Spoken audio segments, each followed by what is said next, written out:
umuulan, talagang mahirap. Mababasa ka ng gusto, hindi ka naman pwedeng sumilong dahil yung mga pasahero, nakabilan na yan.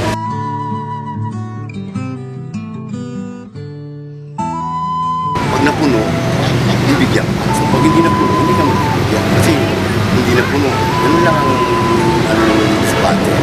Sigaw ka na sigaw, nakakit ka na sa pag-uwi ako sa bahay, masakit yung mga paa ko.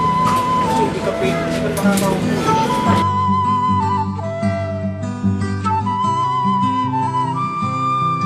Dapat mahaba yung pag-iisa mo. Kaya trabaho mo yun. Tiis lang talaga. Katuwang ng mga driver sa araw-araw na pamamasada ang mga barker o dispatcher na araw-araw sinusuog ang maingay at mausok na lansangan. Tila hindi sila napapagod na paulit-ulit na tumawag ng mga pasahero. Subalit para sa kanila, wala yon kapalit ang bariyang iaabot sa kanila matapos ang ilang minutong pagtatawag at paghihintay.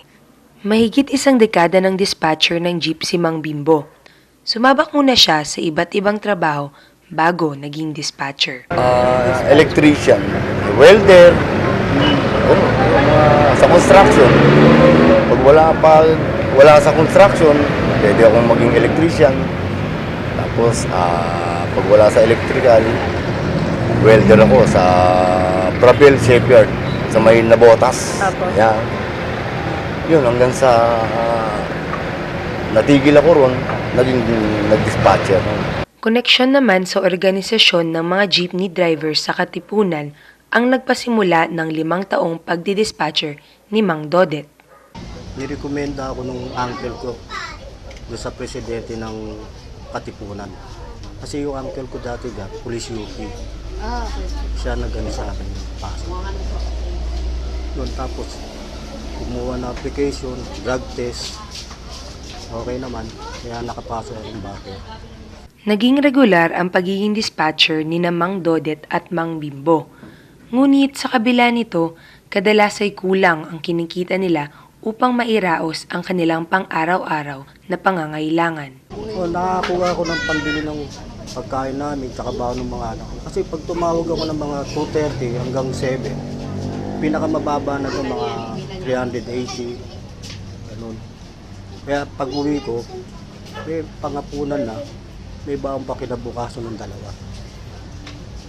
Pagdating naman ng Biyernes, Sabado at Linggo, wala nga. Dahil wala akong tawag ng Sabado at Linggo eh.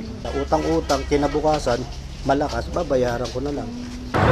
Sa 4 na araw na trabaho ko, sa 500, hindi naman, siyempre, kumakain din ako, di ba? Nakakalikom din ako ng mga 1-3. Kasi yung bahay na inupahan ko, binabayaran ko. Yun, halagang 1-3 lang sa loob ng 4 na araw. Pinadadala ko na agad yung kinabukasan ng Lunes. Meron pa rin ako naitatabi kahit mga 150, gano'n. Yun lang. Kaya naman tinitiis nila ang hirap na nakapaloob sa kanilang trabaho. Kasama na rito ang pagkawalay sa kanilang mga mahal sa buhay upang mapagkasya ang kanilang kinikita. Nasa probinsya sila, nasa Mindanao. 3 years na kaming hindi nagkikita. So text, tawag, cellphone, gano'n. May communication pa rin. Yung mga kinikita ko, iniipon ko at pinadadala ko doon. Minsan maganda, minsan hindi. Kasi kung tutuusin, dapat magkasama, di ba? Pero tiniis ko na lang para sa magiging kinabukasan ng mga anak ko. Pwede rin sana dito, kaya lang napakaliit ng bahay na inuupahan ko. Hindi komportable yung mga anak ko sa ganun. Kung may pamasahe lang, pwede silang umuwi. Kaya lang, siguro aabuti ng 10,000 pamasahe para makauwi sila rito. Kaya lang, wala pa akong nalilikom na ganun halaga. Pag umuulan, talagang mahirap. Mababasa ka ng gusto. Hindi ka naman pwedeng sumilong dahil yung mga pasahero, nakapila na yan, maghihintay ka ng jeep. Yun ang mahirap. Sigaw ka ng sigaw, lakad ka ng masak. Pag uuwi ako sa bahay, masakit yung mga paa ko. Kasi hindi ka makakaupo eh. Pagdating mo ng 2:30 ron, nakatayo ka na hanggang alas 7 yun. Kaya pag uuwi ako sa bahay, binabaluktot ko na yung mga paa ko dahil sarap yung bukong ngayon. Kaya mahirap. Silid ka sa init. Tapos pag umulan, depende kung may dala kang payong. Kung wala kang dalang payong, mababasa ka.